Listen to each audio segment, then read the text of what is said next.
Border Gavaskar ట్రోఫీలో ఆస్ట్రేలియాతో జరుగుతున్న third test match లో బుమ్రా మినహాయిస్తే మన టీమిండియా బౌలర్స్ అందరూ తేలిపోయారు. గబ్బాలు జరుగుతున్న ఈ మ్యాచ్ లోని మొదటి రోజు మొత్తం వర్షం కారణంగా వాషౌట్ అయింది. మొదటి రోజు కేవలం 13.2 ఓవర్లు మాత్రమే బౌలింగ్ చేయడంతో ఆస్ట్రేలియా టీం వికెట్ నష్టపోకుండా 28 రన్స్ చేసింది. అయితే రెండో రోజు గేమ్ స్టార్ట్ అయిన కొద్దిసేపటికే ఆస్ట్రేలియాకి షాక్ ఇచ్చాడు బుమ్రా. 21 రన్స్ మీద బ్యాటింగ్ చేస్తున్న ఓపెనర్ కవాజాని బుమ్రా పెవిలియన్ కి పంపించాడు. దీంతో 31 రన్స్ దగ్గర ఆస్ట్రేలియా ఫస్ట్ వికెట్ కోల్పోయింది. తిరిగి 19 ఓవర్లో బౌలింగ్ చేసిన బుమ్రా మరో ఓపెనర్ అయిన మెక్స్వీని కూడా అవుట్ చేశాడు. 49 బాల్స్ లో కేవలం 9 పరుగులతో ఎంత ఓపిక్ గా బ్యాటింగ్ చేస్తున్న మెక్స్వీని స్లిప్స్ లో క్యాచ్ ఇచ్చి అవుట్ అయ్యాడు. అయితే బుమ్రా ఈ సిరీస్ లో 4 సార్లు మెక్స్వీని అవుట్ చేయడం విశేషం. దీంతో ఆస్ట్రేలియా టీం 38 పరుగులకే ఓపెనర్ల వికెట్లు కోల్పోయింది. అయితే ఆ తర్వాత వచ్చిన స్మిత్ అండ్ లబుషాన్ కలిసి ఇన్నింగ్స్ ని సరిదిద్దే ప్రయత్నం చేశారు. ఇద్దరు కలిసి థర్డ్ వికెట్ కి 37 రన్స్ యాడ్ చేశారు. అయితే ఇన్నింగ్స్ 34వ ఓవర్ లో బౌలింగ్ కి వచ్చిన నితీష్ కుమార్ రెడ్డి ఫామ్ లో ఉన్న లబుషాన్ ని అవుట్ చేశాడు. దీంతో ఆస్ట్రేలియా 75 రన్స్ కే టాప్ 3 బ్యాట్స్మెన్స్ ఒక వికెట్లు కోల్పోయింది. కానీ తర్వాత వచ్చిన Travis head game changing innings ఆడాడు. క్రీజ్ లో ఉన్న స్టీవ్ స్మిత్ తో కలిసి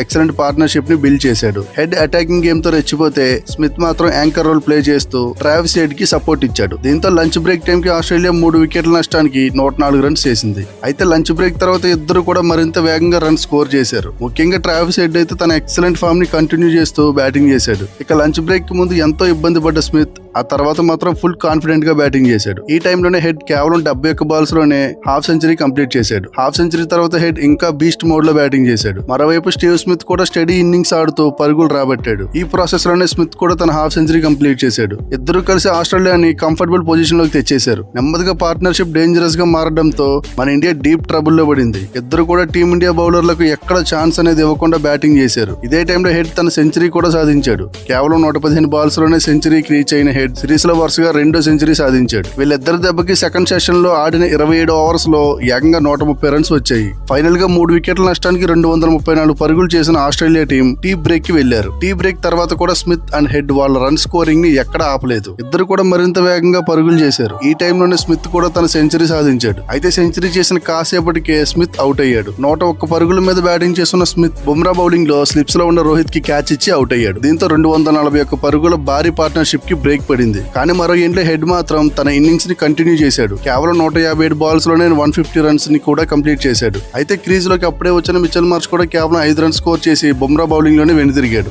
అదే ఓవర్ లో బుమ్రా ట్రావిస్ హెడ్ ని కూడా అవుట్ చేసి ఆస్ట్రేలియాని గట్టి దెబ్బ కొట్టాడు. 152 రన్స్ చేసిన హెడ్ కీపర్ కి క్యాచ్ ఇచ్చి అవుట్ అయ్యాడు. హెడ్ అవుట్ అవడంతో ఇండియా ఊపిరి పీల్చుకుంది. దీంతో బుమ్రా తన 5 వికెట్ హాల్ సాధించాడు. కానీ తర్వాత వచ్చిన Alex Carey and Pat Cummins కలిసి కాసేపు వికెట్ల పత్రాన్ని అడ్డుకున్నారు. ఇద్దరు కలిసి 7th వికెట్ కి 58 రన్స్ యాడ్ చేశారు. అయితే 20 రన్స్ చేసిన కమిన్స్ ని సిరాజ్ పెవిలియన్ కి పంపించాడు. తర్వాత వచ్చిన స్టార్క్ తో కలిసి క్యారీ మరో డీసెంట్ పార్ట్నర్షిప్ ని బిల్డ్ చేశాడు. ఇద్దరు కలిసి 8th వికెట్ కి 20 రన్స్ పార్ట్నర్షిప్ క్రియేట్ చేశారు. దీంతో ఇద్దరు కూడా మరో వికెట్ పడకుండా బ్యాటింగ్ చేయడంతో రెండో రోజు ఆట ముగిసే సమయానికి ఆస్ట్రేలియా 7 వికెట్ల నష్టానికి 405 పరుగులతో కంఫర్టబుల్ పొజిషన్ లో ఉంది. క్యారీ 47 రన్స్ మీద బ్యాటింగ్ చేస్తుండగా స్టార్క్ 7 రన్స్ మీద బ్యాటింగ్ చేస్తున్నాడు. టీమిండియా బౌలింగ్ లో బుమ్రా 5 వికెట్లు పడగొట్టగా నితీష్ అండ్ సిరాజ్ కలిసి చెరో వికెట్ పడగొట్టారు. టీమిండియా మ్యాచ్ లో నిలవాలి అంటే ఆస్ట్రేలియా టీం ని రేపు వీలైనంత తక్కువ స్కోర్ కి ఆల్అౌట్ చేయాలి. అలాగే మన టీమిండియా బ్యాటింగ్ లో ఓపెనర్లు ఖచ్చితంగా పెద్ద స్టార్ట్ ఇవ్వాలి.